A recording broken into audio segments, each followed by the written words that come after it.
மிளகா தட்டி முட்டி குழம்புல கொதிக்குது பார் அந்த காலழகு அடித்தடி விட்டு குத்து எங்க வீட்டு சமையல் வர அட கலந்திருக்கு கட்டி பல்ல கட்டி இங்க என்ன குத்த காத்திருக்கு அதுதான் கணக்கு இந்த கத்தி வர ரகம் வானா ஸ்கெட்ச் எனக்கு புரிதா உனக்கு மில்லி உள்ள போனா போதும் இல்லி வெல்ல வருவான்டா மில்லி உள்ள போனா போதும் இல்லி வெல்ல வருவான் பார் ஊருக்குள்ள எனக்கு ஒரு பேர் இருக்கு கேட்டாலே அதிரும் பார் உனக்கு போஸ்டர் ரெடி அண்டர் ரெடி கொண்டாடி கொளுத்தனண்டி.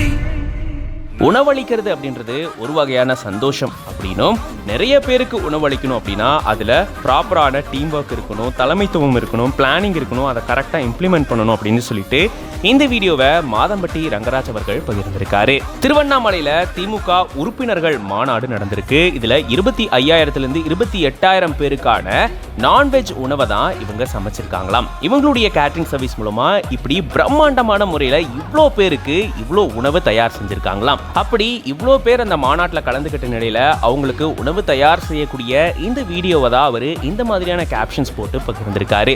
பொதுவாகவே இவர் உணவு தயாரிக்கும் போதும் அதை பரிமாறும் போதும் இவர் தன் கூட வேலை செய்யக்கூடிய எல்லாருக்கும் எப்படி இதை செய்யணும் அப்படின்ற மாதிரி சொல்லிக் கொடுக்கக்கூடிய எல்லா வீடியோஸுமே வந்து சோஷியல் மீடியாவில் ஷேர் பண்ணிட்டு வராரு. அப்படிதான் இந்த தடவை திருவண்ணாமலை மாநாட்டில் நடந்த இந்த ஒரு ப்ரிப்பரேஷனையும் அவர் பகிர்ந்திருக்காரு.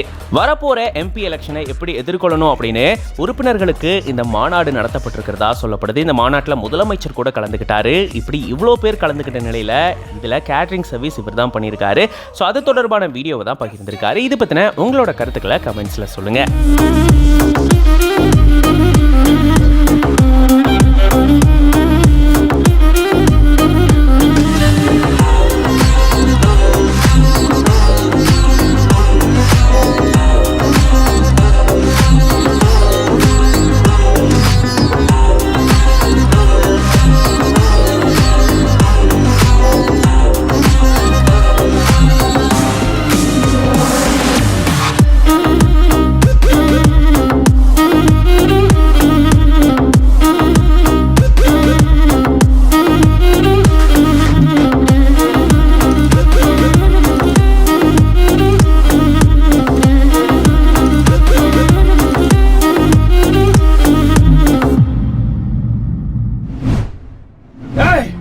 நான் கார் தான் உடைச்சேன்.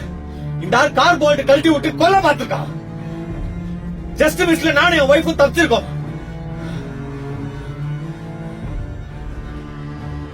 பிரெக்னெண்டா இருக்காயா? கொஞ்சமாவது மனசாட்சி வேணா இருக்கா?